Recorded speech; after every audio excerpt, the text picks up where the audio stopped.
bring us some wisdom.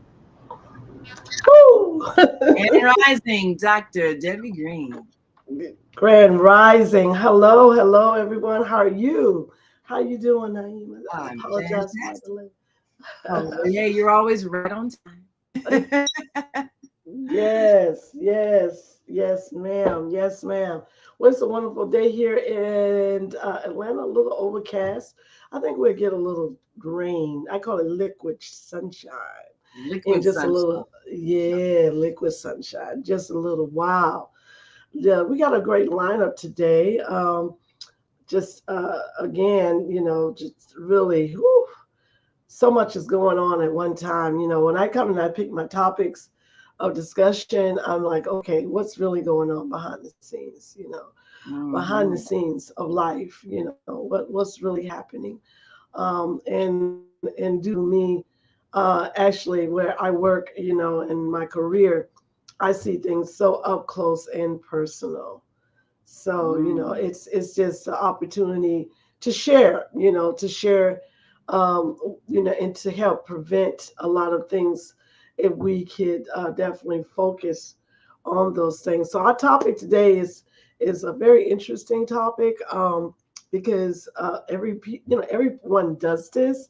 It's just that the thing about this is the extreme of frequency that they Yeah, do it in.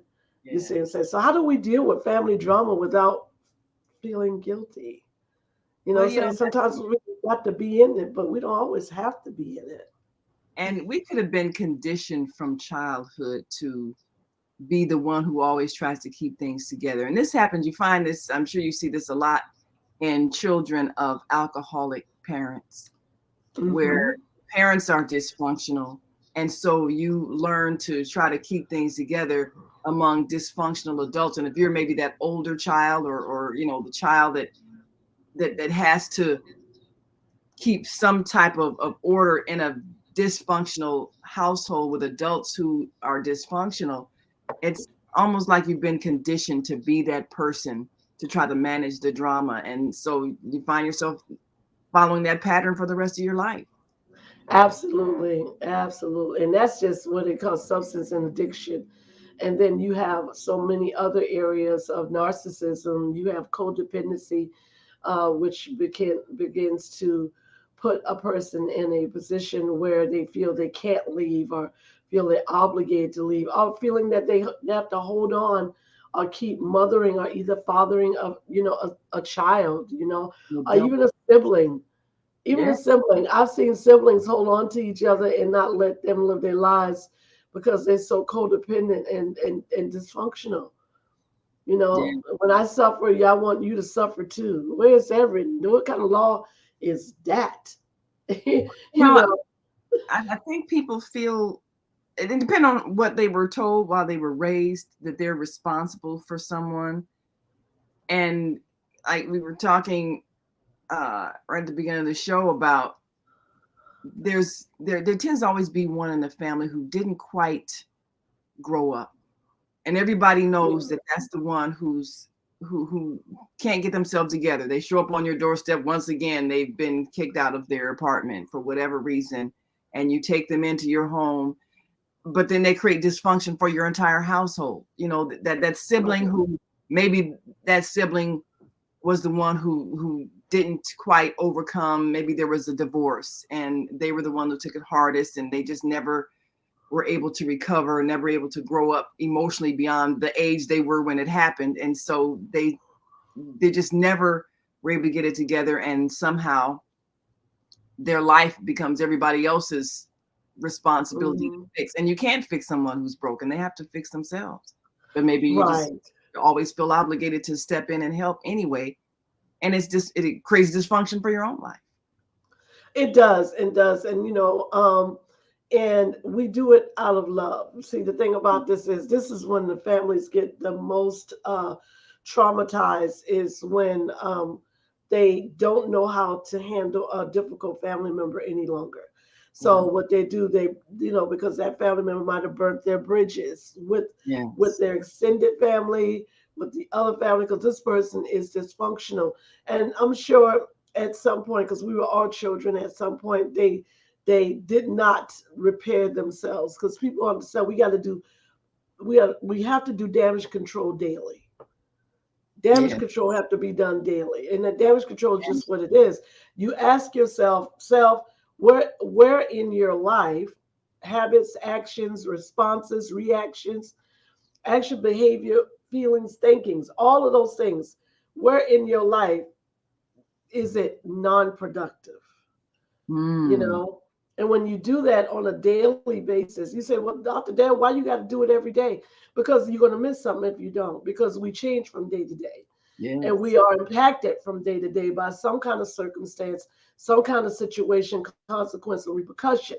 It doesn't matter what it is. And I'm not saying you're always experiencing negativity, but the thing about the human mind, Naima, it grades more than the negative than the positive, believe it or not. That's the 80-20 rule. So if you're not filtering, you could hear something on a television screen, or whatever that would trigger you.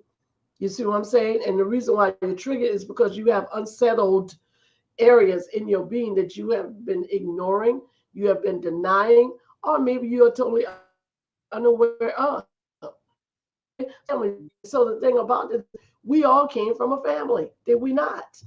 All right. So when we all Yes. came from a Well, family, you have some of those family members that you, like you said, they just seem like they can't, balance out, be productive, take care of themselves, be mindful of their being, not do the things that they know is self-destructive.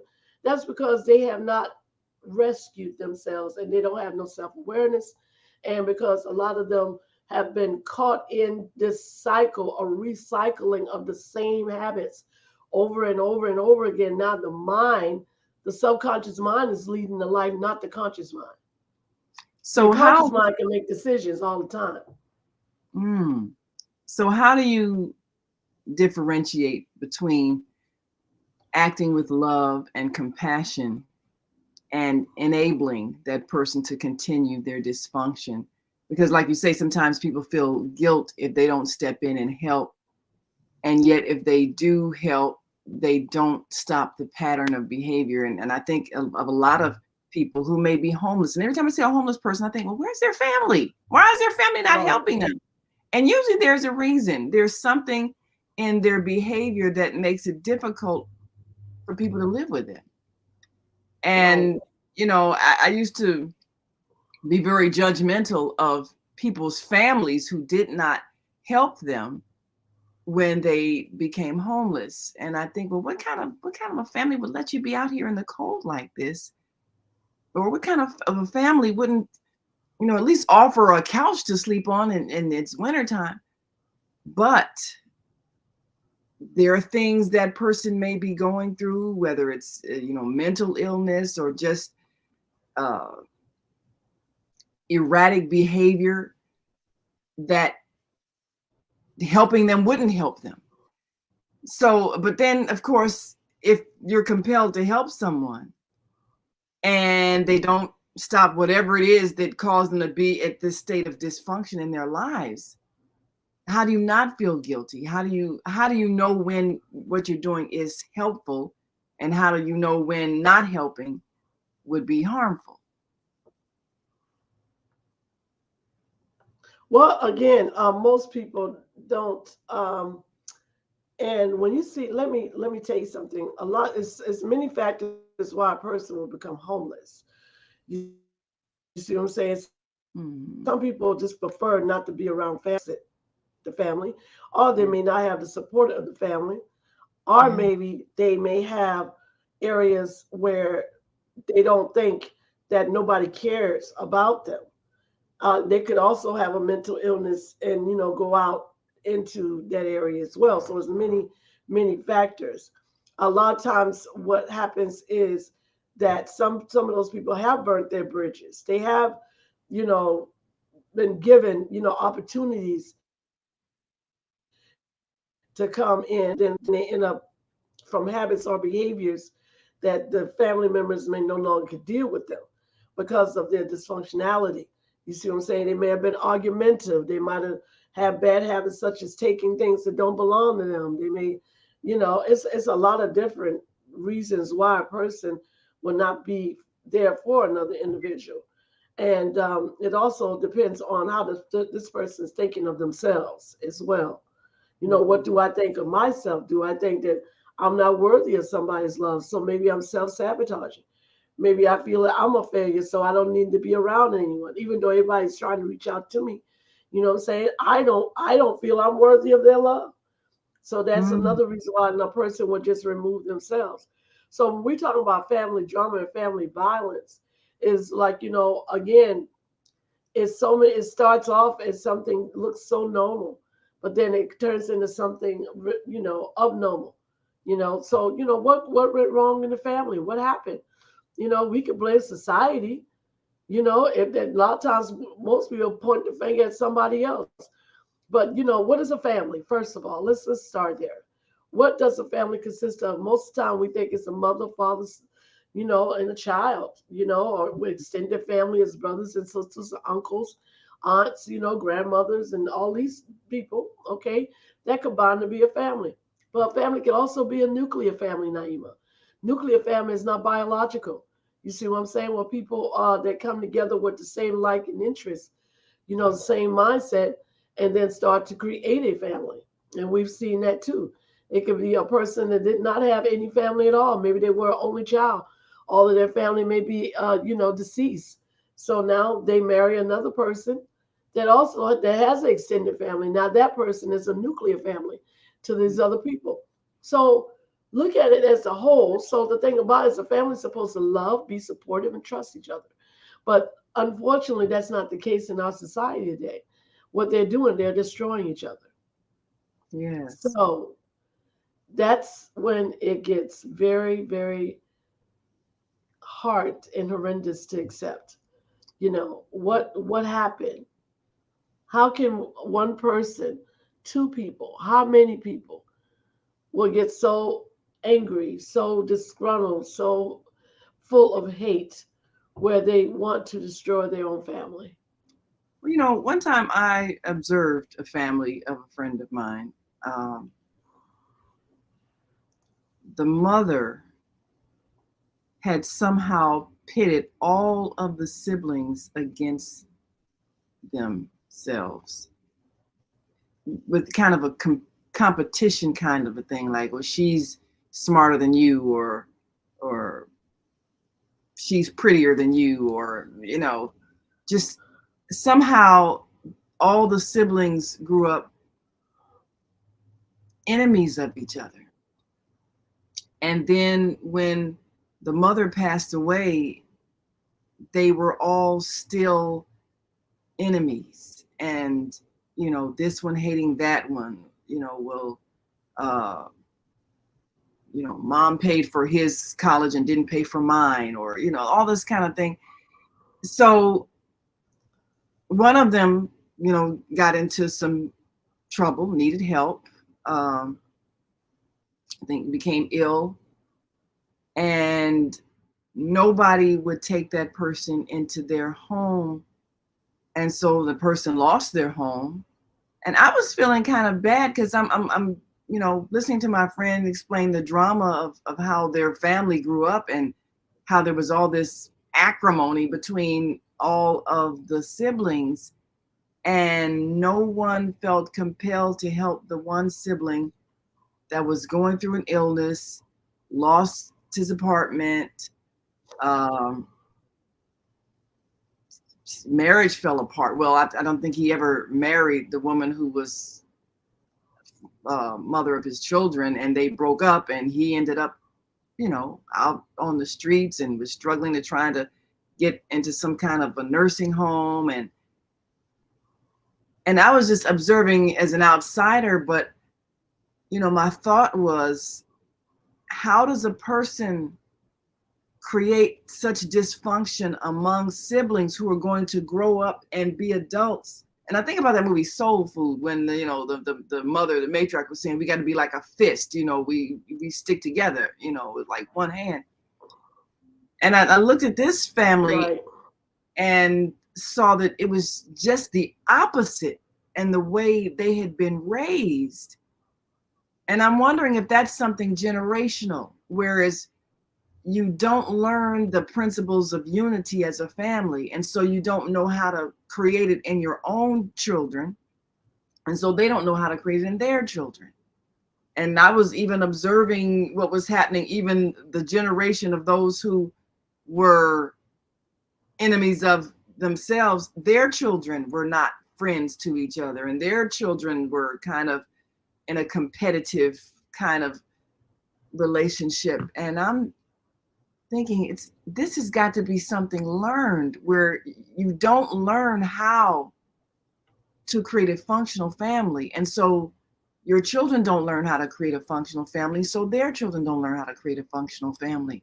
So how do we recognize and stop a pattern if we've come from that kind of family where people didn't know how to be family and they didn't pull together to help each other? If we didn't see it, how can we be it? How can we learn what we weren't taught? Is there a way a person can recognize that what they lived was dysfunction and they need to change something in order to change the pattern? Absolutely. One of the main factors of what you just said is when the matriarch or the patriarch, which is the mother or the father, have experienced trauma previously to having children. So when Mm, they experience trauma from having children, if they have not corrected their personal trauma, and that's a correct. One thing about it is you got to be aware of trauma in order to do damage control. If you're not aware of it and you're not doing anything, then you're going to continue to recycle and cycle into those same patterns over and over again. And this is what I've seen in families. They've been damaged from some occurrence in their childhood, then that childhood actually in a trauma then comes and actually interrupts and damages their adulthood as well. So what happens is all of that anger, all of that guilt, shame, or frustration, anxiety, depression, or whatever it is, then actually gets actually act out into a pattern of different things towards their children. And if that child that's been exposed does not recognize that this is a dysfunctional lifestyle, if it doesn't recognize that what happens is that they'll just pass that thing on down. We call that thing generational curses. Okay, mm, generational curses are dysfunctional patterns that have been interrupting the family. What do you call it? Tapestry in all types of different areas: personal, business, financial, economical, all of these areas that's been going on. So what happens is it then creates a living, breathing stressor. Now that person that is dealing with it, if they don't recognize what it is, they'll take that same energy and pass down to their children. And that's what you're talking about. That energy just gets passed down until a person realizes it. Like, wow, wait a minute, this is just something wrong with this. I need to stop this. I need to do everything I can not to pass this pattern down to my children and their children. You know what I'm saying?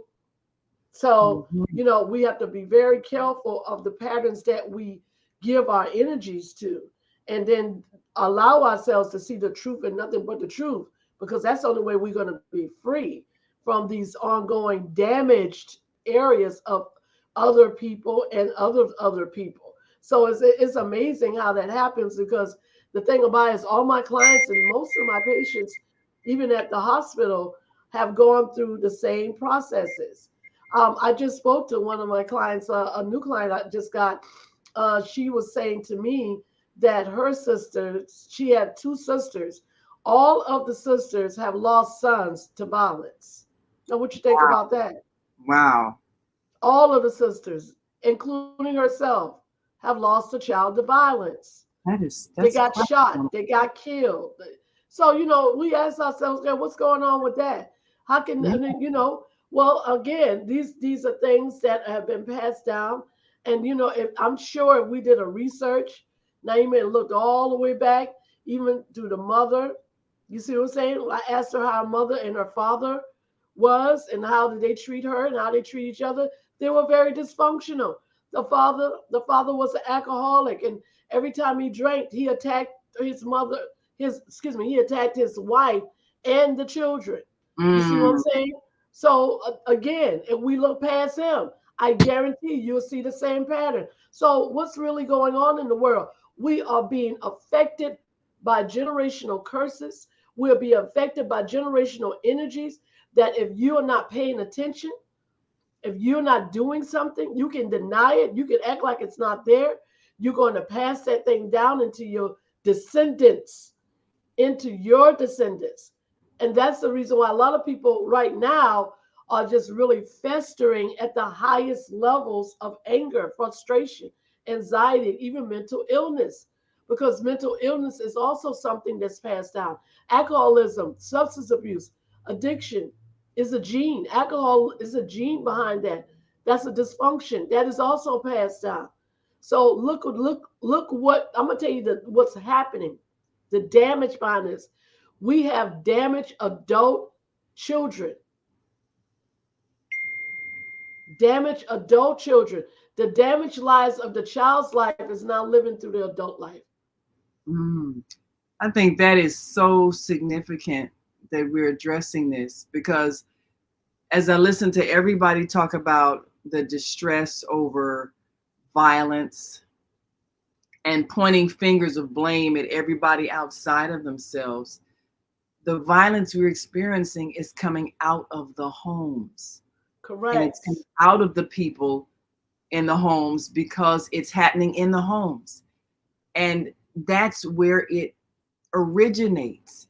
So all of the arguments we've heard of, the police and gang violence and all of this, first the violence happens inside the individual, and it's a reaction to the experience of violence in the home.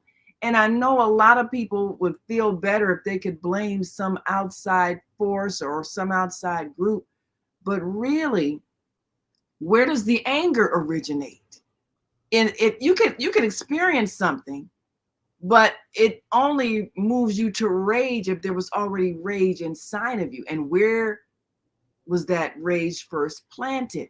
So there are a lot of families where you would not be able to tell what's going on in the household, where maybe the father and mother are fighting, and there's alcoholism and there's violence and there's extreme fear and the children are being beaten and all of these things going on. They're watching their parents in these violent episodes, but maybe nobody can realize that's happening because, oh, everybody's got a good job and the lawn is well kept. You don't know what's going on in that house.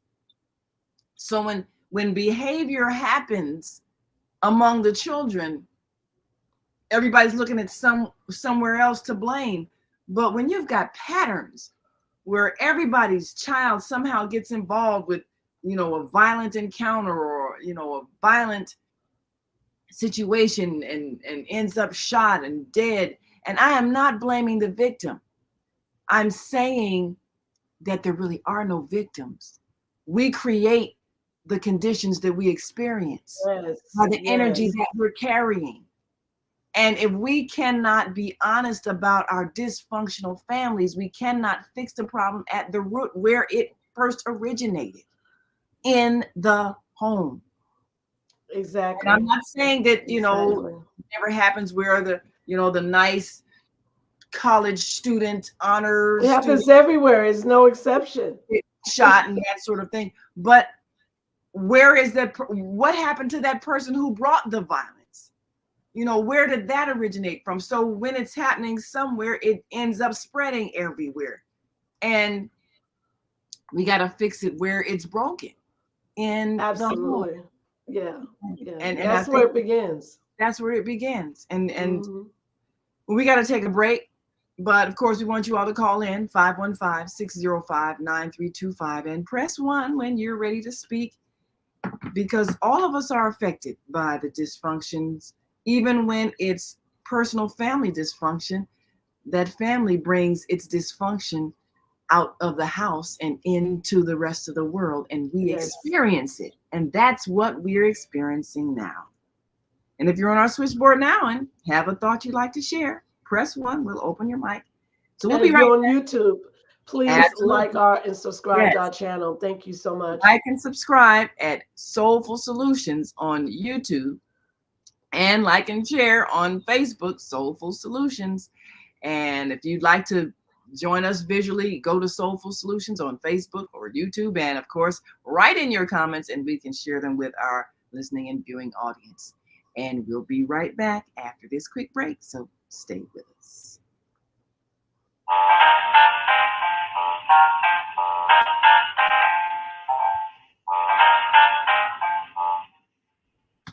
Have you ever dreamed of going to exotic places, meeting fascinating people, enjoying uplifting music, and spending nights in a luxurious hotel? Do you look forward to a relaxing vacation where you can walk along the beach or sit in a quiet park and enjoy the sunset or sunrise? Whether you're flying around the world or driving across the country, we will share travel tips that will help you stay safe while you enjoy the journey. Join me every third Saturday of the month, 12 noon to 2 p.m. Central Standard Time, and move around with Deborah here on the Female Solutions Show. Call in and comment 515-605-9325 and press 1 to speak.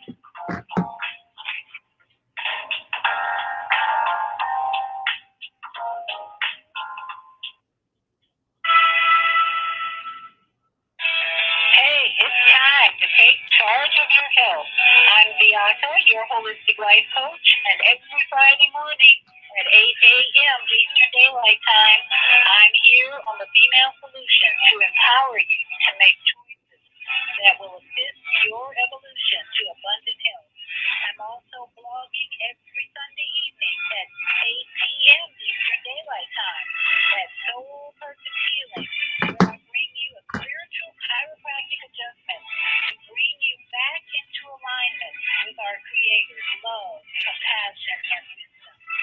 Join me every Friday morning at 8 a.m. and Sunday evening at 8 p.m. for a time of unity, enlightenment, and love vibration. Shalom.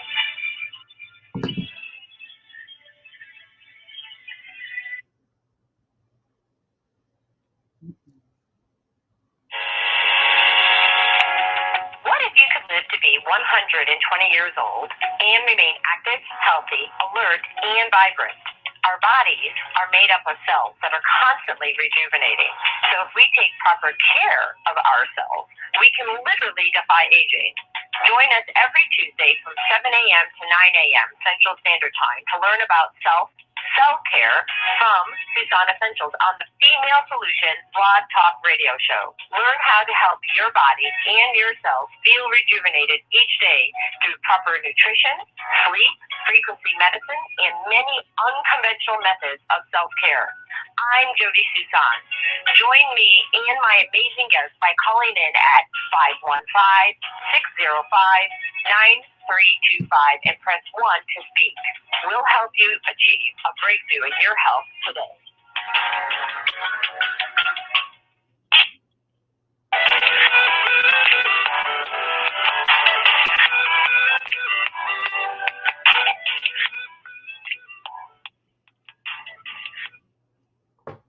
All right, welcome back. Welcome back to Soulful Solutions. My name is Dr. Debbie Green, and with my wonderful co-host Naima Latif, our executive producer of the Female Solution.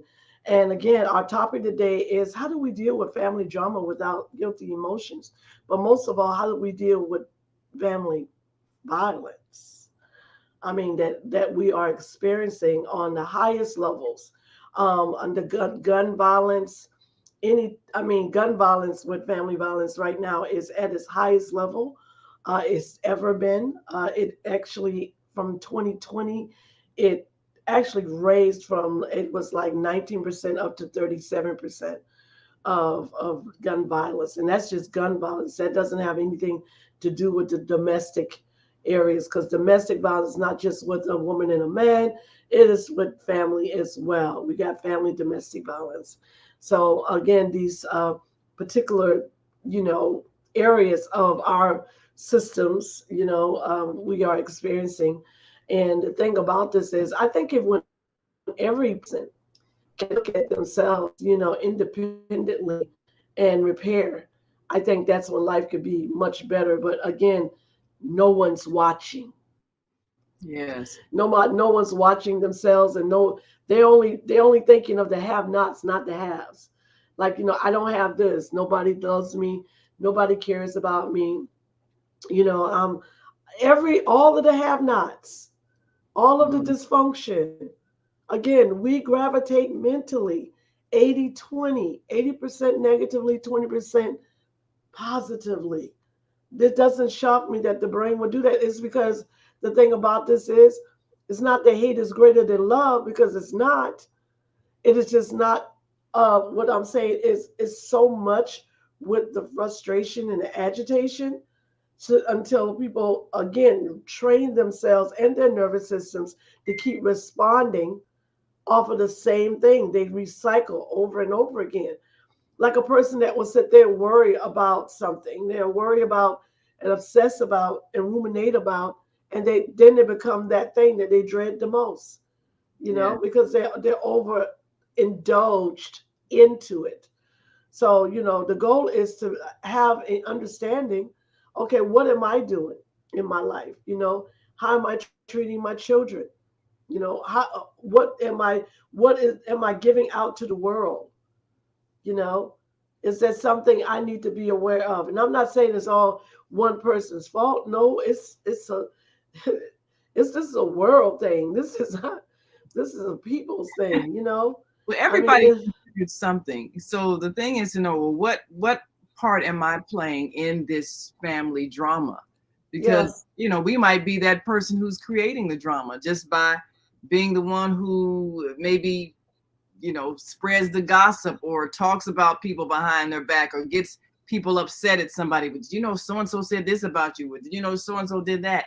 And so we might be the person who stirs up the problem. And I've observed that as well. Sometimes you can have one person in a group of people and their mere presence can create dysfunction because of the way they are. They're constantly going back and forth between people and telling tales and gossiping and getting people angry at each other. And it's them. They're the cause of everybody else's conflict because that's just how they've learned how to be. Maybe that's how they learn how to be in their family to keep mess going, as they say. Uh, yes, some people are like that. yes, Well, yeah, because they're are you drama. that person who does that? So and I mean, I've had that situation where I had to confront someone in a group of us, and they were that person, and I said, well, why are you always, you know, being two-faced, saying this to this person, this to that person. Well, I just like to speak my mind. I think people should know the truth. And Dysfunctional. yeah, No, they're dysfunctional. yeah. How's that helpful? You know. When it comes to a man is dysfunctional and a woman is defective when it comes to Mm, those areas. Because again, no one should want drama in their lives. Because if yeah, they are, if they got drama in their lives, that's all they're gonna do is speak drama. Because yeah. they got drama in their inside of them. Drama, which means fear. So what makes Fear is people as enjoy that? What makes but people seem to enjoy that, where they like creating conflict between people, and it's like they are not satisfied unless there's drama going on? What is it inside of a person that makes them keep creating that wherever they are? well, one of those things, which is the main things, they don't have no peace of mind. Okay, a Mm, person that has a peaceful mind will not create anything unpeaceful. So mm, again, whatever's inside of them, it comes out of their heart and through their mouth. That's how it mm, works. So I mean, think about it. You have one individual that happy-go-lucky, that just every time you see them, they're good people. You know what I'm saying? They do the best they can to live a productive life. They're not out here trying to backstab, hurt anybody. But then you got another person that appears to be productive and okay, but then they got these underlining areas, what I'm saying, mentally, that they get disgruntled easily. They have low temperaments, what I'm saying. They constantly complain about life. Nothing's right. Everything is wrong. Okay, what's the difference between these two people? One has some awareness and one does not. Hmm. One You know what I'm has. saying? If you're aware that you're bringing, yeah, Yeah. one has some awareness, and they have awareness because if you got to know what this being is giving out to the world. So Mm, if you don't know that you're dysfunctional, you're just going to stay dysfunctional. And you right. say, well, are they doing it on purpose? A lot of times they're not. They really don't know what they're doing. They've been so comfortable in Mhm, doing it to the point where it's just life for them. You know what I'm saying? It's life. It's from the because something happened in this person's life when they were younger, then it continued on, then it turned toxic, and now here we go with a dysfunctional person. Is it possible that a person may never know what it feels like to be functional, so they're not aware that their behavior is dysfunctional because that's all they have known? Yes, it's very possible now even that somebody can just grow old and be very grumpy. Mm. And that's who they've been their whole lives. Yes, I because mean, they I never. see. I've had people. Yes, I have people that come to me 70, 80 years old. I don't even know what happiness is. I've never been happy. Yeah, yeah. And I that's don't a know what sad. that means. I don't know what that If feels you like. felt I've never joy, been happy. yeah. I'm just saying. And the thing about this is when you see a person like that, you're like, well, wait a minute, didn't you have a birthday party? Did somebody tell you that you're good enough? I mean, but apparently this person has been experiencing all of this negative energy on and over and over and over and over again to the point where they literally got programmed that they will never be happy. So when something does come to them that's trying to make them happy, not make them, but introduction to happiness or contentment or to joy or to peace or some kind of wonderful feeling, they're like, I don't know what that is. They still turn it So they're into not, well, unhappy. not on, yeah, but they can't turn it in anything. They just self sabotage. They don't acknowledge it because they never felt it before. So they're not aware of it. Versus a person who is aware of some type of joy in their life. You're aware of some type of joy in your life. So now you're like, okay, this is all right. Even though I've been through this. Okay, let's look at that. Let's look at the person who might have been through the changes over and over and over and over again, but they still have joy in their life. They still are making the best decisions to have a good life instead of saying, woe is me. So look at it this way. What's the difference between that person and the person that constantly just wants to be bitter? It says they're still victimized. Hmm. The person is bitter is still victimized to their situations, to their experiences. So They now, have not come out completely. You can come out completely and redevelop and recreate a whole nother life. Or you can stay in the victim role. You stay in the victim role, all you're doing is again recycling the same thought patterns over and over again. And people can hear you say the same thing over and over again. over and Oh, over, so and so and so, they never loved me. They ain't never been good. always. And so, they ain't never did that. We hear it because all they're doing is cycling in their mind of damaged subconscious thoughts. That's all it is. Consciously, they're not even awake, Naima. Hmm. So when They're we're just raising walking our, around damaged. I see patterns in families a lot. So when we're raising our children, aren't we setting a pattern for them by what they're experiencing growing up? Like you mentioned, haven't you ever had joy, a birthday party, something? When parents, maybe because of their own dysfunction,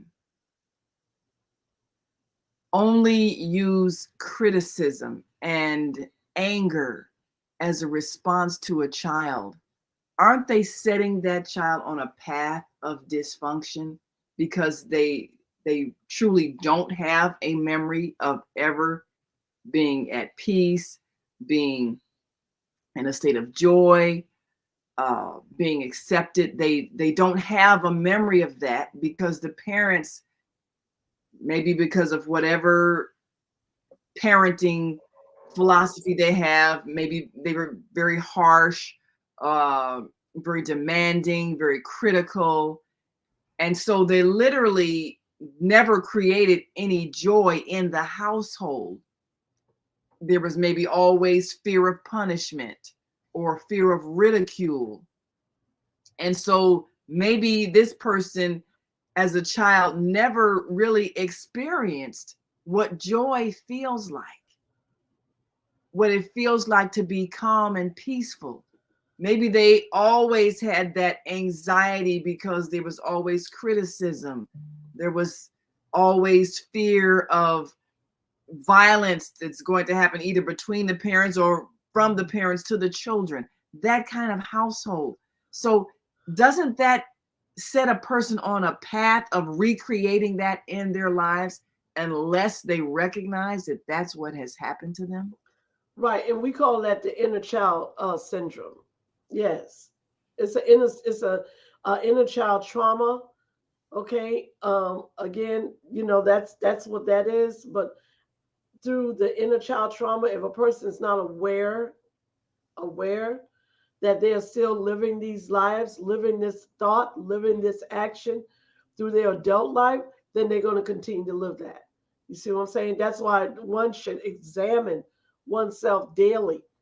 You got if there's any trauma, and if whoever is listening to this or looking at this podcast, if you find yourself constantly, feeling that you are a victim to life, you really need to look at your inner child trauma. And if you're not aware of that, please be aware. I mean, leave me a message or something so I can help you. Because what happens is you're going to continue to live again, you're going to continue to live those patterns in your adult life. And we call that damaged adult children, because that's what it is, right? And the thing about it, you don't know it because you've been so used to doing it. You're so used to feeling it till you think that's the way you're supposed to be. That's the way your life should be. But that's not so. It's not. You can have a life full of joy. You can have a life through good relationships that's not damaged. You can have a life through helping you to rear your children if you have any, so that you don't pass that down to your children. You see what I'm saying? Because that's what happens. And everyone can't handle that. Some people get extremely warped mentally behind someone else's trauma.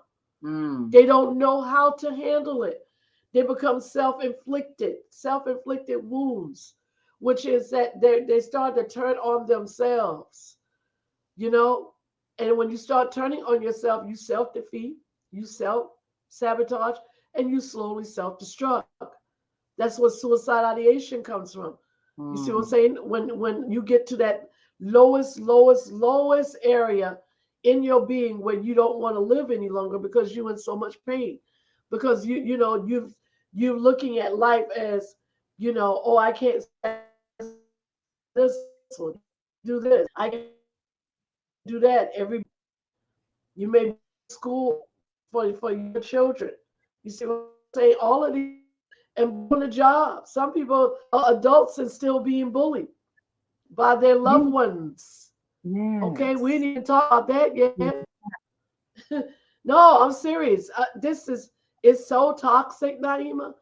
That's why I said it's like a continuance. It's a continuance of things that happens over and over again.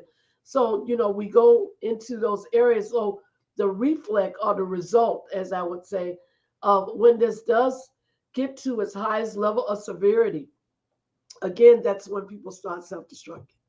And when they Mm. self-destruct, they want to take people with them. They don't Yes. like doing it alone. These days, they don't do it alone all the time. Yes. They I'm just gonna they take just myself don't. out and everybody else who I know, everybody else who's around me. But now Yeah, they don't do it alone. this is what I've observed when it comes to people not realizing that there's severe dysfunction. We tend to define someone who is successful and stable as someone who's making a certain amount of money. and has certain material possessions. So if someone has bought a home and bought a nice car and maybe has a job that is well paying, we tend to see that as signs of stability, and other people tend to see it as signs that they are stable because of the financial acquisitions that they have. But they don't recognize when the behavior within their own personal circle, their family, friends, is dysfunctional simply because financially they're able to buy things. And so they feel like, well, I'm okay. I have a house, I have a car, and so they don't address the behavioral issues that are dysfunctional and hurting people around them, whether they have a violent temper, whether they are uh, abusing substances. I mean, they don't see it because of the cover of the trappings that this society has decided is a sign that you're okay. Oh, well, you live in a nice place, you're driving a nice car, you're fine. Well, So how does a person recognize that that isn't it? That doesn't mean you're okay just because you got a house and a car. If inside that house is hell all the time, and everybody coming out of that house is reacting to trauma because of what's going on in the house, how does a person recognize that there is a problem just because the finances are okay? How does a person realize, like, what are signs when your household is a mess, even though physically it looks like everything's fine? well, that's what I'm saying is that's just tangible stuff, but that don't have anything to do with the people that are living in the home, far as, their actions, their behaviors, because dysfunction doesn't have respect of persons. It could be Mm. in the White House, it could be anywhere, celebrities. We've seen dysfunctions everywhere, so it doesn't matter. You will know when things start to fall apart because it's gonna hit the news. That's Yeah, when you know. And you say, wait a minute, they look so nice. They came from this. it looks No one, everybody was quiet, but just because things are silent, that doesn't mean that they're not chaotic. nice. All silence is not peace. No, it's not. No, it's not. Not at all. Not at all. And again, it's one of those things that people hide mostly. Yes, People hide dysfunctions. I find that a lot of They times hide we them. grow up with Yes. with the with being told, but don't tell our family business, or don't tell our business, or don't put your business in the street. When Yeah, there are a you lot tell it to the of children. Hmm. things happen and you learn not to speak, and so nobody ever gets any help. Because how many times do we see in the news something happens, somebody kills themselves in the whole family, and everybody's shocked, like, but how could that have happened? They were such a nice Yeah. family, and no one knew the hell that was going on in that house because the children had learned how to hide it. And you know there's no signs of it. The house is well kept on the outside, so you don't Doesn't know. have anything to do with that. Mm-mm. you know Nothing. It doesn't have to do. It does not have anything to do with status. yeah. This germ, this bacteria, it bleeds away in every area of life. We all have lived a lifetime story, okay? And I'm talking about the movie, right? Mm, Everyone has had some type of lifetime movie. And we go back and we look, we can see it. It's very clear, it is very clear that everyone has lived some type of trauma in their life. If a person tells you, oh no, I had a perfect family, I've never experienced that. My mother and father never did. Oh no, you just didn't see it, but it was there. It yeah, was there every because it's human being normal. It's normal. It's normal to have some type of dysfunction in your life because nothing is perfect. You see what I'm saying? So again, we must learn from these things and not be these things. Mm. That's what the purpose is for. You learn from them. See, a lot of people are still being them. That's what happens. So they pass down, like I said, like a baton. They pass it down in actions and behaviors and thoughts. They Yeah. pass it down. And now when we realize, oh, why my child is doing this or why my child is doing that, because you passed the buck. Mm. You passed the bus. So who's to blame? This was a baby in the womb. Mm. Who was to blame? And we ask ourselves that, should we blame our ancestors?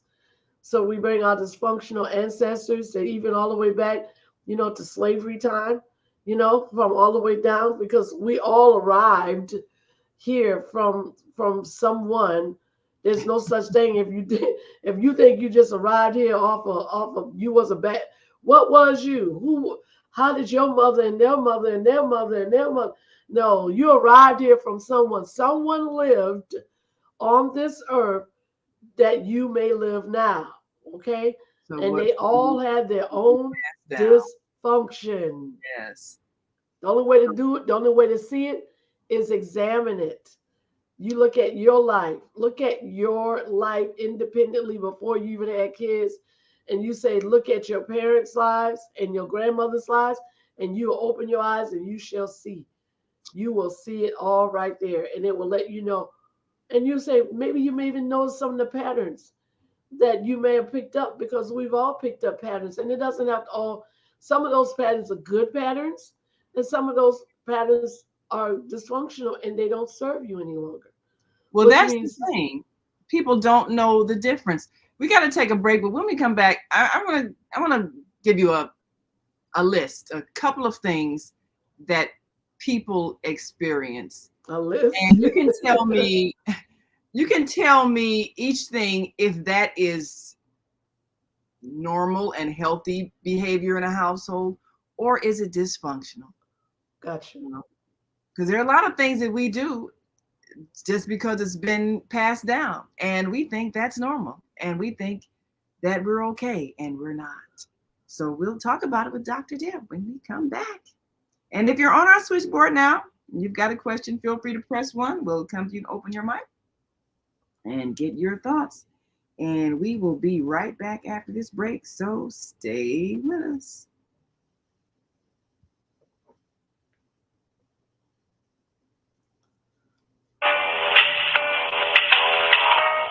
Hi, I'm Naima Latif.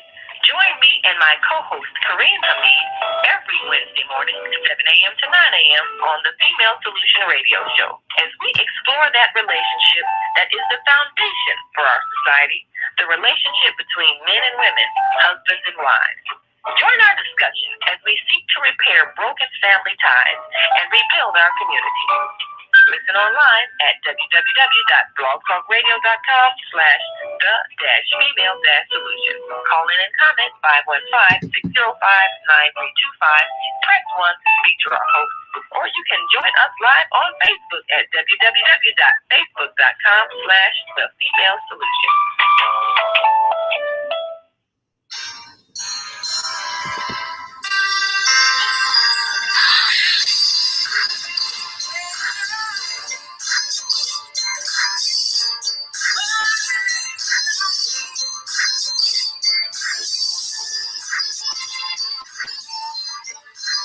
Hi, I'm Mama Joy. And I'm Reverend Rosemary. Join us every second Saturday of the month, 12 noon to 2 p.m. Central Time, here on the Female Solution Global Radio TV show for the neighborhood of joy. We have powerful conversations inviting women to walk in the light. So call in 515-605-9325 and press 1 to speak to the host. You can also join us live on the Female Solution Facebook page and YouTube channel. So see you on the second Saturday on the Neighborship of Joy.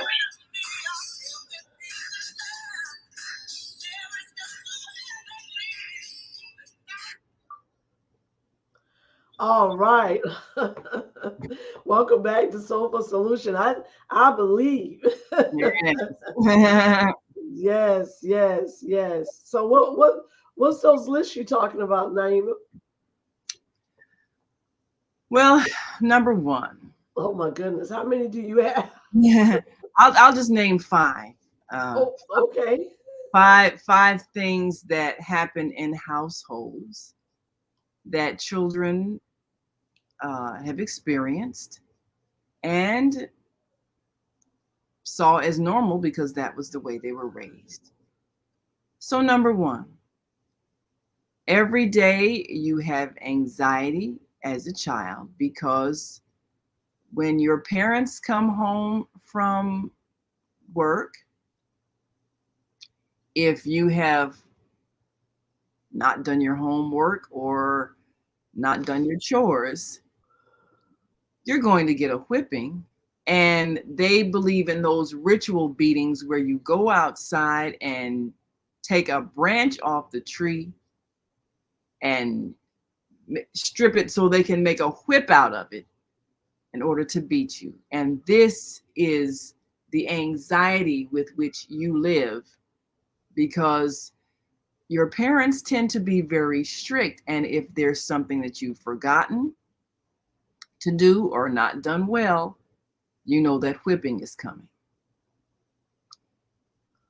And so you live with that anxiety every single day. Is that normal, natural, and healthy? Well, it's corporal. It's some people call it corporal punishment, but no, it's not natural or healthy.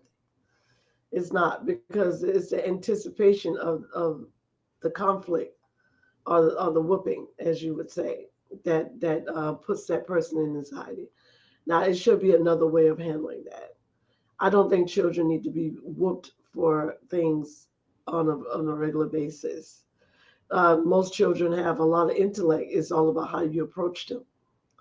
You know, any child that's been damaged in some type of mental capacity um, have not been loved properly, and that's when things start to get out of hand, and that person becomes bitter, angry. Now we have what they call a defiant child, and the child is so defiant to the point where it becomes, again, we go back to dysfunction. They become Mm. dysfunctional. And so no matter how much you hit them or scream at them, they're just going to be dysfunctional, but they're going to Eventually become that, become immune to that, or to they're the. going to definitely become immune to it, but then they're going to also think that's the way they have to handle life. So they Mm, pass that down. They scream and yell and become very actively bitter people. Gang violence is one of those things because they didn't feel love in their home. They go into some type of, of dysfunctionality in society, which is called a gang. And gang violence is just what it is. It's destruction. But mm, there's no judgment in gangs. So it mm, makes it easier for a person just to blend in and become strong. That's the way they think they become strong and notice and get the attention that they need by acts of violence. Yeah. mm, mm. Okay. So I it get comes from that, comes from not being loved or coddled, as one would say, properly. You mm. know, if you And coddle the your children empathy. too much, you have a problem. But if you don't coddle them enough, you still have an issue. So everything has to have balance. You know, you got to help them with their boundaries. Like if you know your child is having issues with certain areas, it's no use to push them and try to force them to deal with that area, but ask them a question. What how can I help you to make this better? You know, I've given you these tasks. And some kids, like, you know, they don't do it because they may be on their phone too long. They may be distracted, and then they get upset when the mom comes or dad comes and like, why haven't you finished that? You know, you've been on that phone, haven't you? Give me the phone. Now they're really mad because if they got a phone addiction, that's really going to make them even angrier. So, you know, there's a good chance they may not do it or create the anxiety behind not having the phone. So, it's so many different ways. I mean, like some Some parents, if they don't monitor their children, some kids are given phones and devices, technical devices, early as 5 and 6 years old. And they become addicted. Well, the thing about it is that when you introduce them to that world, because you have techie families, this is normal. Yeah, You know, yeah. I have a grandson that his birthday present, his 6-year-old birthday present was a phone. And I told my daughter, why are you giving them phones so early? I said, I Right. wouldn't have given them till he was about 12.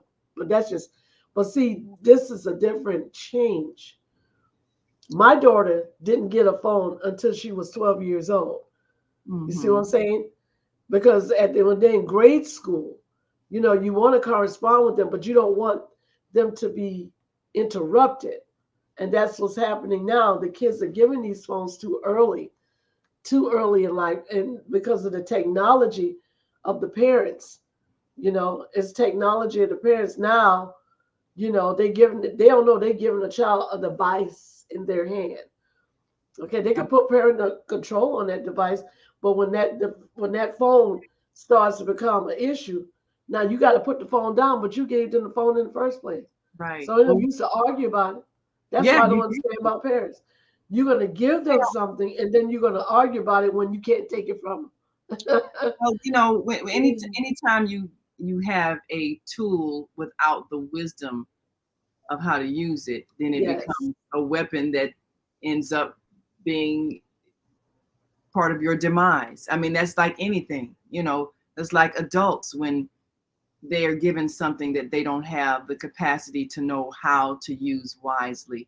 You can have a car too soon. If you're Yeah. 16 years old and you don't have self-discipline and you don't have the skills of good judgment, and your parents want, okay, you got your license, let me get you a new car. And if you don't have the wisdom that comes along with that device, then it'll destroy you. If you get a Yes. motorcycle, you're 16 and wild and trying to impress, girls and all of this, and doing things without wisdom, and you're drinking and getting high and you're on your motorcycle and you end up crashing. And so parents have to have the wisdom of knowing when a child is ready for something, and then taking the time to show them how to use it and the perils of using it wrong, and determining if that child has the maturity to handle this. And if they don't have the maturity, I don't care how mad they get, don't give it to them, because you're not helping, you're hurting. But now Right. now this is the next thing. Is this a healthy situation? You have many parents, they feel like they should encourage children to compete with each other in order to make them better. So if you're in a family as a child and your parents made a point to point out when your sibling was better at something than you, and maybe they got better grades, maybe they were better in athletics, and their intention was to try to encourage you to try harder, but maybe these were not your areas of excellence. So you end up feeling bad about yourself. And the more you tried, the more you felt bad. But your parents felt that you just needed to be motivated more. And so they continued to compare you to a sibling that was doing better at something that they wanted you to excel in, and you couldn't. So now you have hostility towards your sibling because you're feeling like they were the favored child because they could do something better than you could do.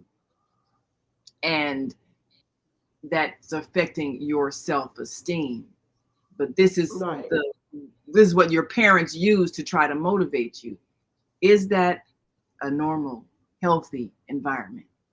No, it's not. I don't think no parents, no nuclear families, grandmothers, aunties, uncles, none of them. If you have more than one sibling in the home, you cannot compare them to each other. You cannot actually have them compete to each other. Each sibling needs to be looked at individually on its own. Each child needs to be looked at on its own and should not be compared. Oh, well, your sister did it. Why can't you? That's the worst thing you could say. Or your brother got AIDS. Why you can't get AIDS? Why you got no? You what you're doing is you're creating a hostile environment between siblings when you do that. A hostile environment because that person will always pit it themselves. They can always think that you favored someone else over them, over, and that then starts to create a toxic mental environment. And most people, when they grow up in an environment like that, they always feel not good enough. They always feel less than, that they got to do more than the other person. A lot of them are what they call, career seekers. They go and they be extremely successful, and they pressure themselves to be successful because they don't always feel like that they're good enough. So they go far and beyond. Nobody got to give me nothing. I'm gonna get my own. I'm gonna get my own, and so it affects their relationships, because their relationships, when they look at people, they always think, well, what you think you're better than me. It'll always be that.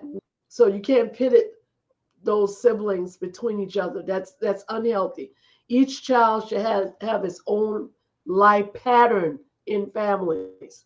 Whether one is slower than the other or faster than the other in academics or how they handle in life, it does not matter. You know what I'm saying? And the worst thing you could tell a sibling, you need to help your little sister because so and so and so and so and so. Then that child always was going to feel responsible for this child. No, parents, parent your children. You parent your children. You parent your children. A lot of times that's what we do. We take a child and tell a child. I mean, and let me tell you, we got a lot of key kids. Okay, I Yeah. understand. I had to do that. I was a single parent for a while. You see what I'm saying? For a good while. So I understand that you have to have a lot of key kids. But at the same token, know the difference. You tell if you're gonna have one that's watching over the other, you tell the one that's being watched, I need you to be responsible. I need you Mm, to be responsible for your own self. Now, the only reason why I'm leaving her in charge, not because she's older, is because I put her there. It ain't got nothing to do whether she's older than you or younger than you. I put her there, and I need you to be responsible for the house, not just for the person in the house, the mm. home. So if you got a 16-year-old and you got maybe an 11 or 7-year-old or whatever, let them have their own life patterns. Don't have the 16-year-old always or the 13-year-old always watching the 2 or 3-year-olds, because you're taking away from their life. And again, you're teaching codependency at the highest levels. I think that's what happens in a lot of families when parents have to be gone and you have to put the oldest one in charge, and that oldest one might not really have the wisdom to make the best decisions, but they're made to feel responsible. So now this brings us to our third point, and then we're going to take some calls. And I also want to talk about molestation too in yeah, the family. So, okay, I that's, don't know if that's one of your topics, well, but I'll I move need to that one to address the the next one. molestations I'll move in the that one. family, the molestations. So Yeah. let's deal with this one. Number three, when there is sexual activity happening in the family, a family member, let's say an older cousin that comes to visit, and that older cousin has been asked to babysit the younger ones. Maybe that older cousin is 16, 17, and those younger ones are maybe 11, 12. And there is sexual activity that happens. And then somehow they get caught in the act by one of the adults. And the response of the parents is punishment of those who were involved in the sexual activity. Maybe it appeared consensual, but you have maybe an older uh, Mm, relative, and the younger ones, the 16, 17-year old, uh, initiating and being involved with the 11, 12-year olds, but then everybody gets punished for naughty behavior instead of it being defined for what it is, which is molestation. So the punishment, whether it's taking away privileges, whipping, whatever the case may be, the idea is you all did something wrong. And that is how that was handled. Is that a normal, healthy response to molestation? And what could be the consequence of responding to it in that manner? no, it's not. No, it's not. That's not a healthy way of no, because you're not righting the wrong. You're not right. You're looking at them as a whole. You're not investigating to find out exactly what happened. So when you bring these people back together and this older sibling or cousins or whoever he is continuing molesting these young kids, you causing major damage mentally and emotionally. Maybe even physically to these children. So and I had a client that actually that.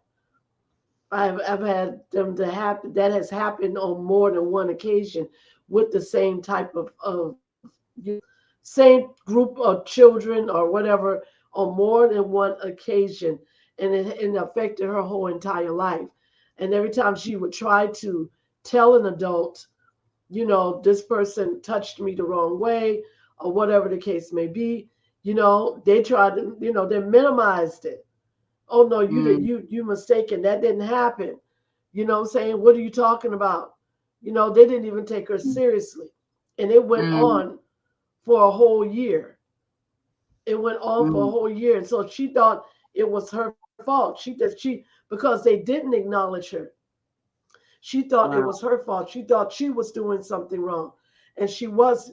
And then the person that was violating her, even up to the point that they started as they got older, they kept coming around. And every time she would see them every once in a while, do a family gathering or something, she immediately suffered PTSD behind that. Wow. Wow. So no, it's not appropriate. No, it's not right. It is extremely wrong. If you're not listening to your children, I don't care if they're 3 years old or 15, listen to your children because again you are creating dysfunctions if you're not listening. I think as soon as a child should speak 3 4 years old, and I tell my children to tell their children, you tell me if anyone touches you in any area of your body inappropriately, I don't care who it is, you tell me.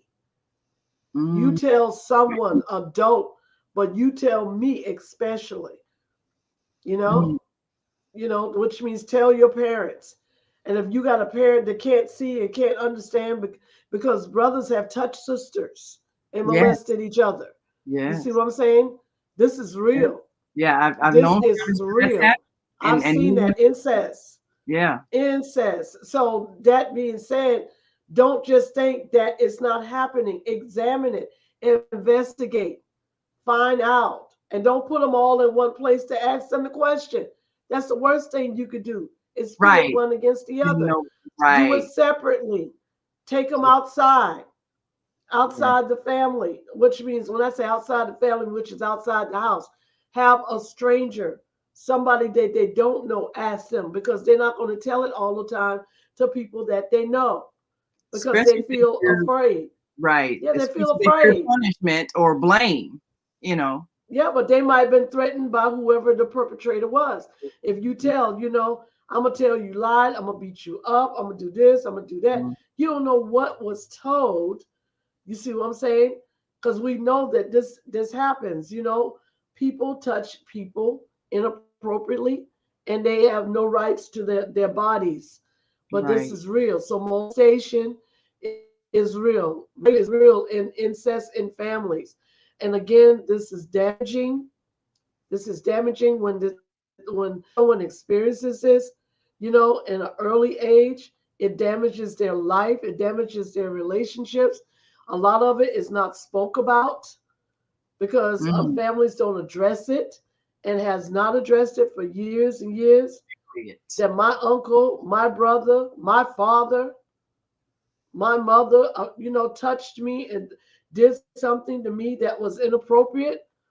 Okay, so what do you think is going to happen to that person? That person is going to grow up with this toxic energy inside of them, and it's Yes. not been handled, and it's Yes. damaging. It's Yes. damaging mentally and emotionally and Yes. spiritually. Yes. We've Can got we several take a callers. phone call? I'm going to take you all Yeah, in this let's order. take a phone call. 597 and then 312-450 and then 312-671. We'll see how many we get before the break. Let me start out with 312-597. Give us your name, where you're calling from, and your question for Dr. Debbie. Good morning, ladies. This is Kofi James. Yes, Kofi. Question for Dr. Debbie regarding family dysfunction, issues you may have observed or experienced. What are your thoughts? Well, I mean, there's so much trauma in the world, but I grew up as a child, and my mom used to tell me, I'm so spiritual. I'm no earthly good, because I was trying to, I was trying to be right.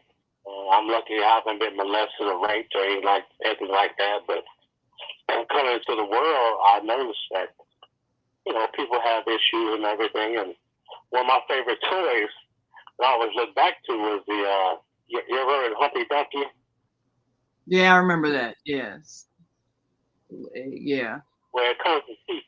It comes in pieces. Right. You put the pieces back together. Yes. So that's how I look at people. We can complain and talk about all the harm that's been done to whoever, a child, an adult, or whatever. But until we understand what puts those pieces back together, then we just huffing the puffing. Mm. Is there anything that you experienced as a child that made you raise your children differently than what you were raised? He can't hear you because he's talking. Oh, okay. He might can hear you now. Peace.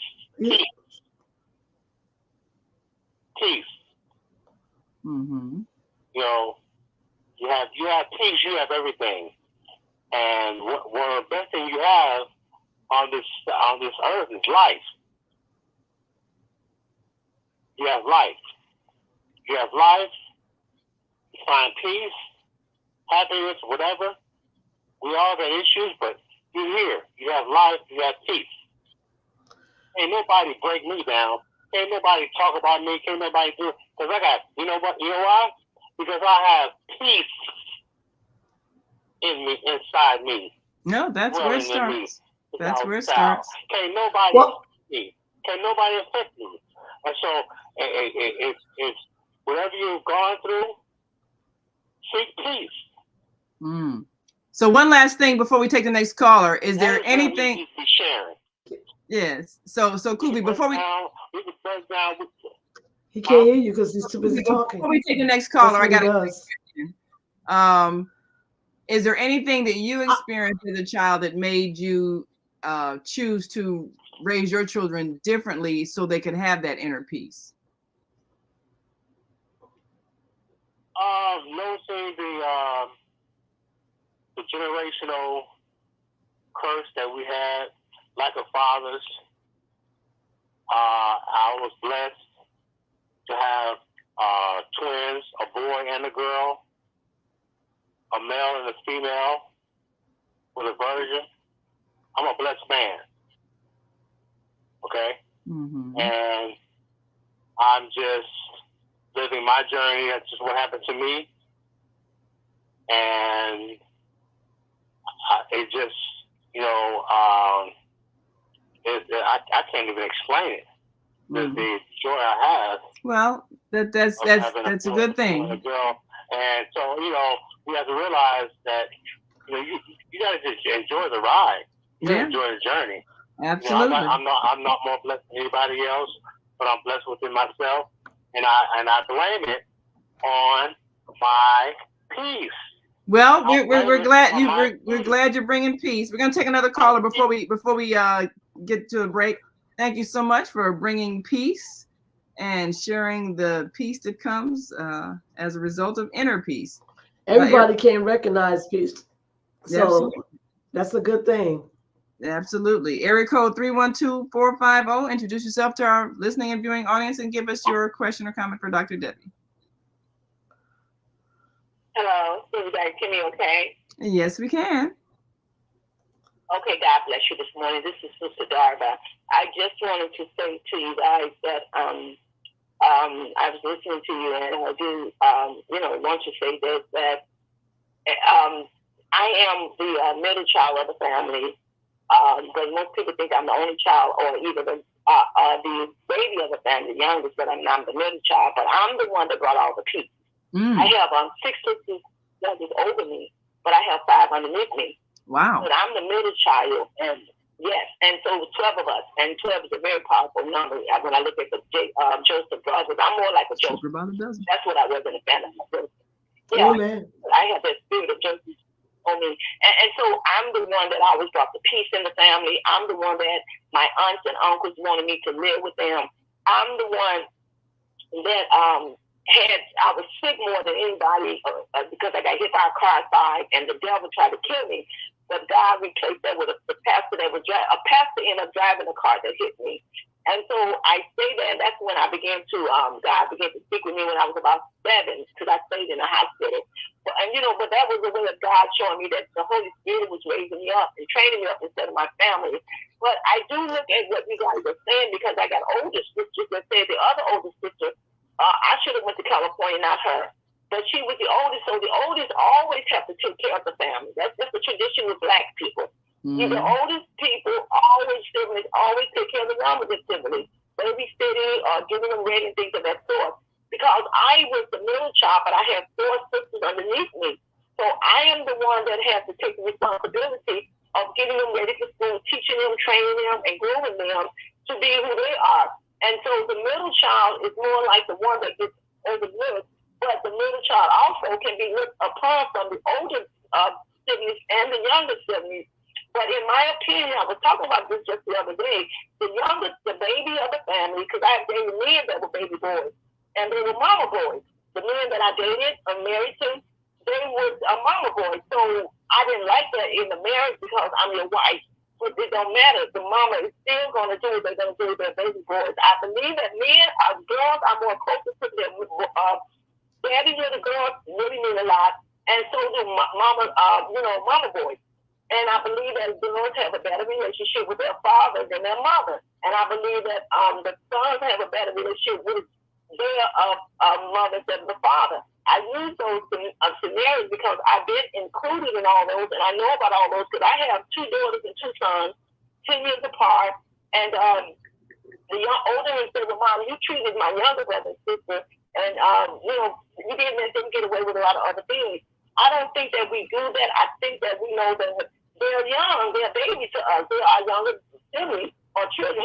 So we know that you're grown now or you're older now, and you may see a difference. And then the age, the time of life is different. So you guys are born in the 70s, they were born in the 90s.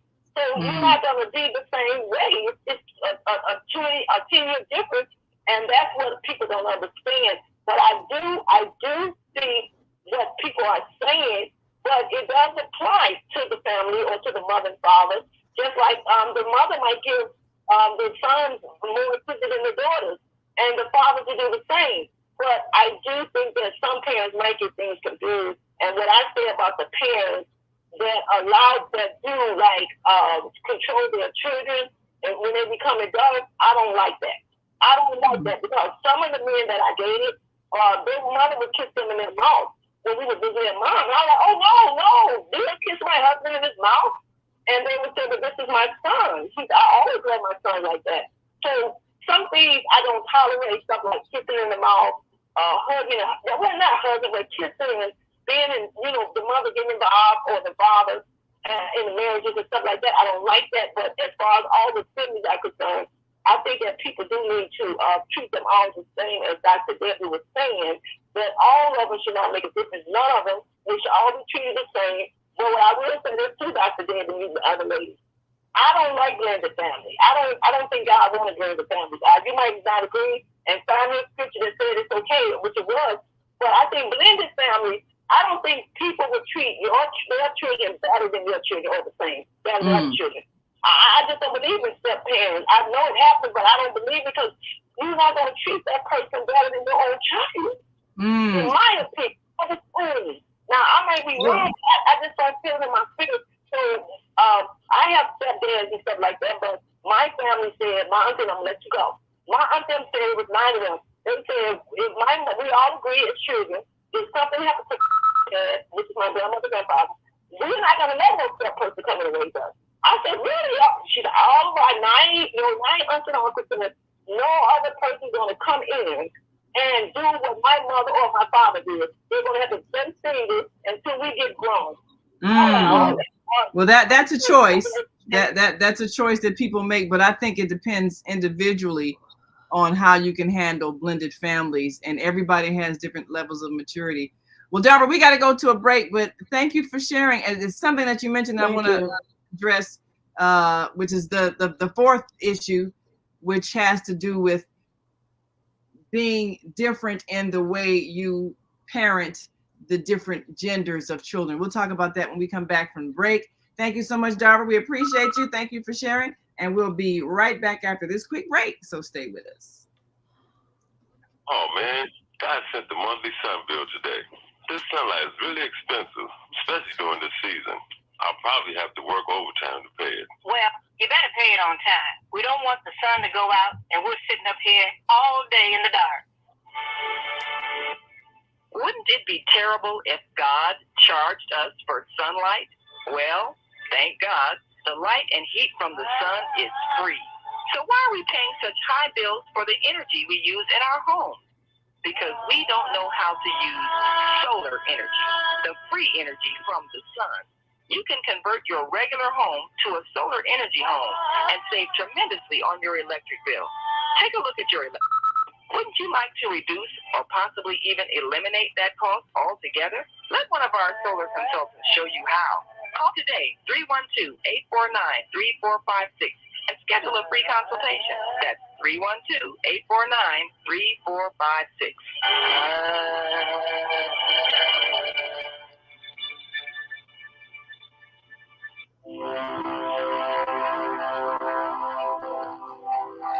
Do you want to live in a world without war? Join our global peace movement. Heavenly Culture World Peace Restoration of Light transcends culture, religion, ideology, and other boundaries to achieve peaceful harmony in the global society. HWPL is committed to world peace and cessation of war through peaceful dialogue between religious groups. I am Director Shin-Suk Kim of the HWPL Chicago branch of North America. Join us for our next gathering. Call 773-580-1501 and be a part of the movement for world peace. Email us at chicagohwpl@gmail.com.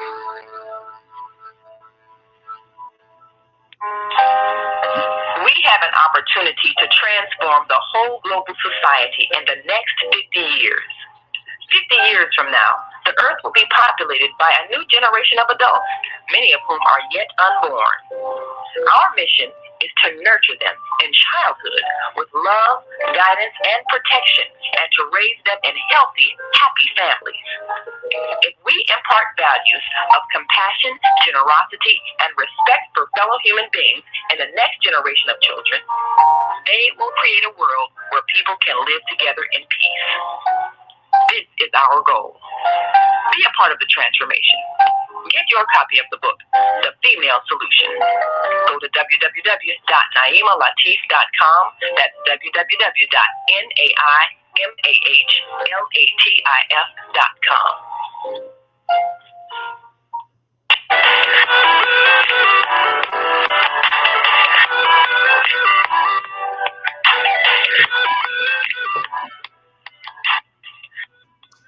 All right. Welcome back to Soulful Solutions. My name is Dr. Debbie Green with my wonderful co-host Naima Latif, our executive producer of the Female Solution.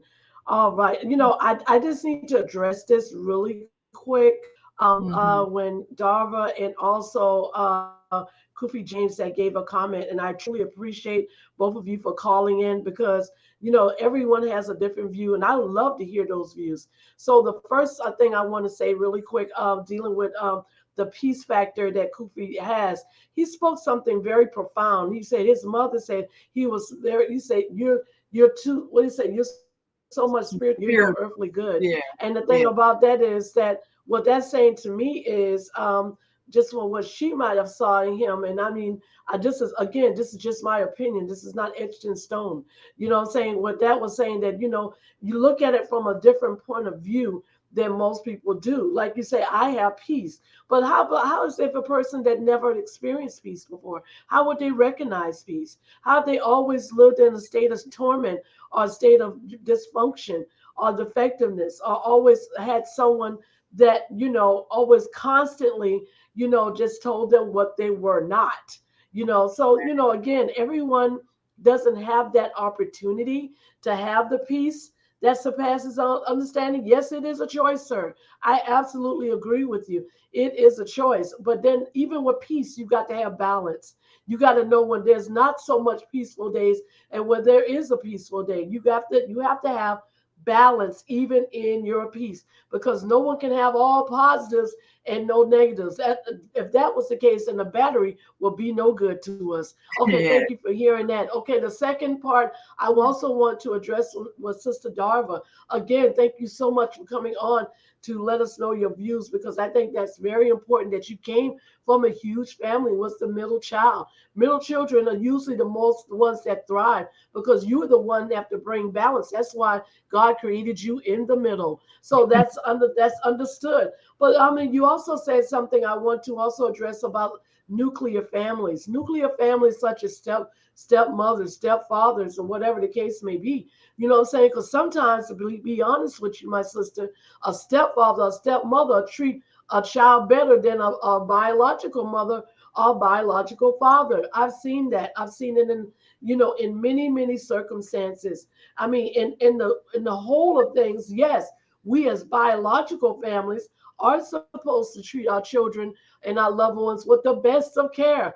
but that's not always the case. So what God does, I just truly believe he will send a ram in the bush, okay? That ram in the bush will come in and love that person just like it's been loving it since it's been born. And, or even carrying it in his womb. So sometimes things like that do happen. And I just want to kind of reiterate that, so that it will have been, benefits and balance for our listeners as well. Because it might have been a step person, a step person or a stepmom or stepdad that might have been listening, and then we don't want anyone to feel judged, right? But most of all, anybody that's been living in torment or living with not such a peaceful life think that, oh, that peaceful is not something that they could have either. So we want everybody to feel that balance. And again, thank you for tuning in. Can we take that other caller, please? You asked the question, didn't you? You wait Yeah. a minute. It Oh was yeah. it was talking about Oh yeah. children, stepchildren, or Right. Yeah. genders. Well, but yeah. Before we take the last caller, families that have male and female children, what in a situation where there are sons and daughters, and the parents maybe have those views that there are gender roles that they should train their children up in. So for the girl children, they have them learn all the housekeeping, homemaking skills, sweep the floor, make the beds, and they don't teach any of those skills to their sons. So the sons, more or less, maybe the mother picks up after him, makes his bed, cleans up after him, or gets the sisters to clean up after him, but he doesn't learn any of the household management skills, because the thought is, well, that's not, boys, he's going to get a wife and she's going to do that, so he doesn't need to know these things. But girls, you need to know how to wash dishes, you need to know how to iron, you need to know how to sweep floors. So when you have a household where the males are not given household management and maintenance skills, and the girls are given all the skills and given the responsibilities, is that a normal, healthy environment? Well, the thing about this is now you are depicting roles when you teach a child that. I think all children, whether male or female, should be taught to clean, should be taught to cook, and do all those roles because guess what? That's called independence. All Mm. right. So, which means that when that person grows up, they're going to take care of themselves. They're not going to look for their anyone to do something for them. And that's believe it or not, that's the reason why some women can't cook and some men can't cook, or their household areas are not as tidy Oh, as they should be.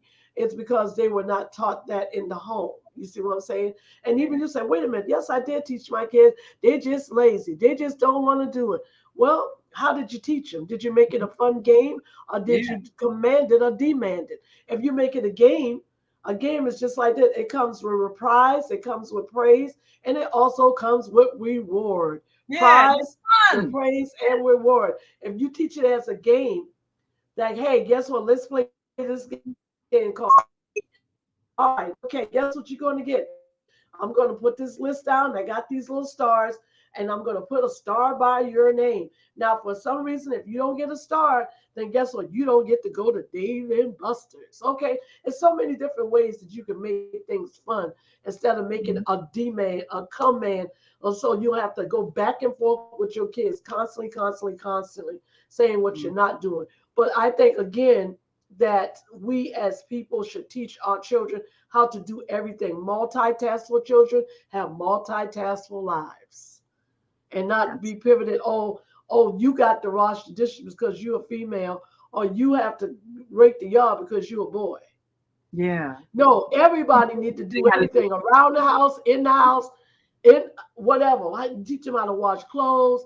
I mean, I'm just saying, and I mean, I am a person that did that, so I'm just speak. This is just my opinion. When I raised my children, I raised them to do everything, how to take care of themselves, how to cook at the early ages of 8 years old. And so mm, now everybody is a decent cook. Okay, they can cook it for their families, and then they know how to do what they. And you start them off early. Ain't nothing wrong with telling a 4-year-olds get a toy box. Okay, you don't play with your toys. Please put your toys back in there. right. Oh, good, you did it. Thank you, and clap and praise them. Yay, you did a great job. When you start praising your kids at the earliest age, you ain't got to worry about reprimanding them and telling them they're not good enough or this. Or you got to keep going, falling behind them over and over and over again because you're teaching them how to be self-sufficient. And when you teach Yeah. a child how to be self-sufficient, guess what it's going to do? It's going to create a self-sufficient atmosphere. That atmosphere is going to go into their self-sufficient children. Okay, then life does happen. Okay, we know that they're not self-sufficient people in the world. So when they experience something that's not self-sufficient, they're going to know, wait a minute, that's not right. I need to do this because that's what mommy and daddy said. That means you don't head off society about being dysfunctional. And Yeah. even if it comes to them as a relationship, because we know self-sufficient people get involved with people that may not be self-sufficient. All right. Yes. So what's going to happen in that area? They're going to clash because they're going to realize, oh, you like to clean up and I don't. Okay. All right. So here's the problem. Your girlfriend, boyfriend, husband's going to be leaving their clothes, or vice versa. Your wife, your girlfriend, or whatever is going to be leaving their clothes all over the place, leaving dishes in the sink constantly for you to clean up. Is that going to be a problem? Absolutely. So the best way to handle that, again, make it a fun game. Guess what? We're going to have cleanup night. Guess what? Oh, the party's at the house. Let's all clean up. Get the whole family. Oh, make it a game. Girl, Yeah. make it a game. We're going to have a party. It's going to be clean up the house. Clean up the house. Okay. We're going to order pizza. We're going to have a drink. So whatever we need to do, you know what I'm saying? And we're all going to do it together. That way I don't have to tell you to do this and to do that constantly because it seems like you think it's all about me telling you what to do. How about I help you do it? How about we all do it at one time? We can have cleanup Saturday. How about that? Yeah. Cleanup Saturday. Yeah. It's always a way to do things. And I Yes. call it for those who are listening that have issues with family members or children that you feel they're not listening to you, we call it to, come to Jesus meeting. Okay. All right. So, sit down, have everybody sit down, say, hey, when Yeah. do you have time? Can you have, and I just need an hour of your time, just an hour out of your week, out of your day, out of whatever. Just give me an hour and let me know what day works for you. You go to each person, you ask that. Sometimes we tell a kid, oh, you got to be here. I need you to. No, to say, hey, you free? Ask for permission. And when you start being polite and start asking instead of telling and commanding, you'll notice a change in your child. Right. It You got doesn't make them feel that they always being told what to do. right. Right. And then it kills off that codependency. Then Yeah. they say, well, do you make it okay? Well, mom, I got homework, I got band practice, I can't be there. Okay, well, baby, tell me when you're available. When are Right. you available? All right. Is what Sunday a good is Sunday a good time for you? Okay, great. All right. So guess what? We'll take a vote. Is Sunday today? Let's do this. Okay, we gonna all talk about our feelings. Ooh, I had all this stuff going on at the job, y'all. I just want to let y'all know. I'm not even gonna talk about what you did because I saw something you did wrong, but I want to see if you recognize what What you you did did. wrong. Right. And then that's how you do this on a regular, because that's what we don't do, because we're in this techie world that you Right. look at your telephone and you got your kids looking at their phone, everybody texting, so we don't have no interacting with each other. So when you are having a bad moment in your life, I don't even know it. Mm. Well, that's that last thing. But let me take a caller, and then we'll talk about, because that's the last Yeah, because thing we on the got list. 10 minutes, Is listeners. that overly technical, non-communicative family. Let's go to 312-671. Give us your name, where you're calling from, for our audience, and your question to Dr. Debbie. Well, shalom. And Yes, our dear friend Minister thank Plum. From Yes, Shy Time. yes, yes, sir. well, I appreciate the fact that different strokes for different folks. Mm. Yes. Everybody's different. Yes. However, I have this question for Dr. Debbie, because I know that Dr. Debbie Green is a genius, and I'm glad that she's on the Oh, Martin, don't you see? and I know that, you know what I mean? Sister Naima Lakeisha, you're a genius too, the whole time. I'll take The that. whole program is fantastic. And you want to just say thank you, Dr. Debbie Green, for Yes, sir. PTSDS. Now, maybe you haven't heard of PTSD, but all of those alphabets comes with a number. And it equals to Negro, whether people know it or not. That's a slave mentality, even a dead mentality. And I wanted to know what you think about what I just said. There's a number that goes with that too, and both of them is 22, which means like deuces are wild. But my mother, my grandmother, they all put something on me, and I learned how to do whatever they said do, and they do it without any stress, because they taught me really success. And my question is, did you know that PTSDS equals to 22 and Negro equals to 22? That's can go to either one of you all. And I'm going to prove to you that, money also equals to 22. And this is how you had the slave mentality for the Negro people, was because we was valuable. We was money all the time to the slave trade, and as a result, we had a problem for 400 plus years. And I know that you all are part of the solution. Oh, and absolutely. at the end. We all are. At the end now, I want to, after they give me the comments on PTSDS, which is post-traumatic stress syndrome, something that, you know, we need to correct. In other words, that DS is something that's wrong. Okay, and then the Negro philosophy or concepts from slavery was wrong, and so I'm thinking that positive TMA, positive mental attitude, you have to change the wrong to right, and that's the whole question too. And then I have an announcement after you answer the question.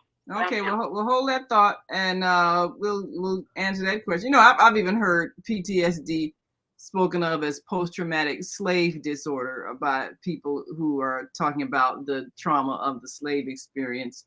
And of course, post-traumatic stress disorder, you know, when you're constantly battling and you're just overwhelmed with the memories of the trauma of whatever stressful event. But, you know, Dr. Debbie, I tend to think that we keep recycling past traumas and staying in a state of distress instead of addressing it in a healthy manner and letting it go. And so that's why it remains that state of PTSD. We don't know how to handle the stressful memory in a way that would restore us to peace. So what do you think needs to be done with that? Well, one thing about post-traumatic stress syndrome that he's referring to is the reenactment of the memory causing the body to go under stress and producing stress hormones. Okay, so stress hormones are those things called adrenaline, as well as the overindulgence of the nervous system then comes and reacts not just the memory, but also the feelings in the body. You see what I'm saying? And the only thing that I know that just from past treatments that I've been actually helping and assisting my clients and also patients that deal with PTSD is the 45-second rule. The 45-second rules is that now mind you, now we know that post-traumatic stress syndrome can occur when one is asleep as well, because the subconscious doesn't sleep nor does it slumber.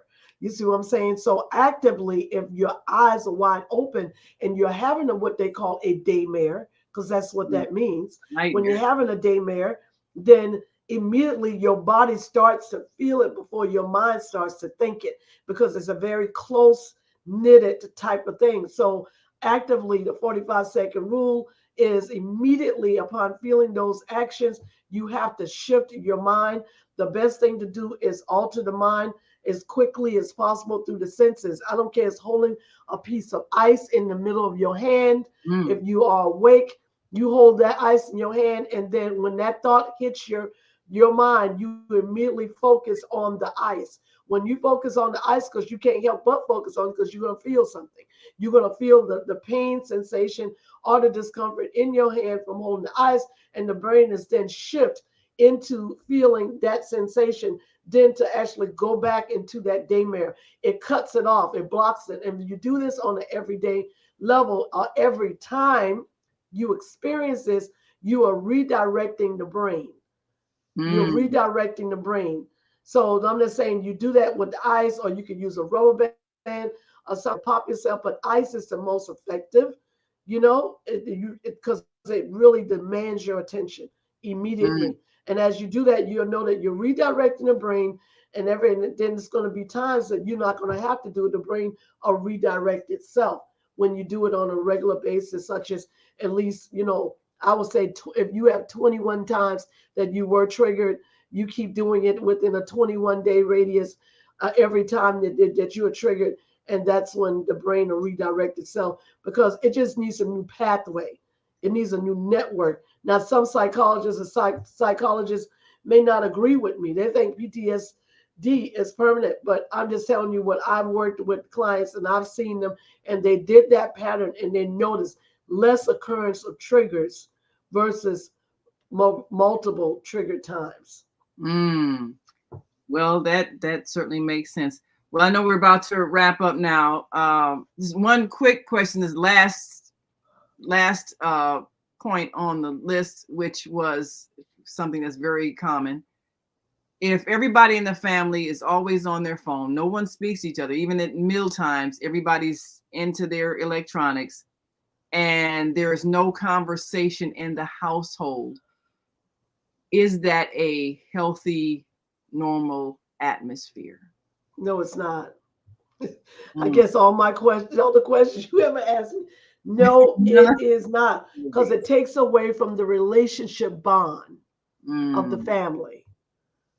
And now we become people who are tapping into devices, Yeah. and the love is wax cold. We Yeah. love the phone, then we love mama, daddy, sister, brother. Yeah. You see what I'm saying? And we're teaching our children the same thing. So no, ma'am, it is not. It is not, Mm. because again, if you don't have a weekly meeting with your family, or if you don't have a daily, understand when you can go to your family, go to the room of your child, sit down on the bed and say, hey, how you doing? Instead of texting them, oh, how you doing? Dinner is ready. No. You Right. need to let them hear you. Let them hear your voice. Let them feel the love. Let them feel your embrace. Tell them you love them. Hug them. Because one day you will not be able to do that. Right. So it's so important that you don't destroy the fabric of your lives.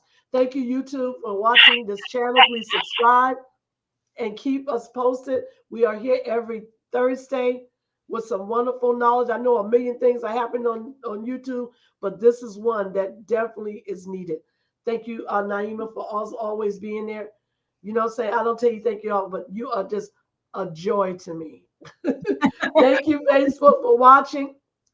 Thank you, Faith. It doesn't matter if it's 1 to a million. Hey, all is valuable to me. Thank you for everyone that was listening on Blog Talk. And I hope that we said something to help you along the way of life. Yeah. And you have a blessed week. Until Yeah. next time. This is definitely my weekly therapy session. So thank you, Dr. Debbie. And we'll see you all tomorrow. Thank you, Beata. Yes. Carla Berry. We'll Dan see. Bryson. We've come to the end of our show. Join today. us tomorrow You can for hear every Health and show Wellbeing in the with archive Beata, at right here on the Every day. Global Radio TV show. /the Thank you so much. And we will see you next Thursday. You can God also willing. hear today's show on the Female Solution Facebook page. Go to www.facebook.com/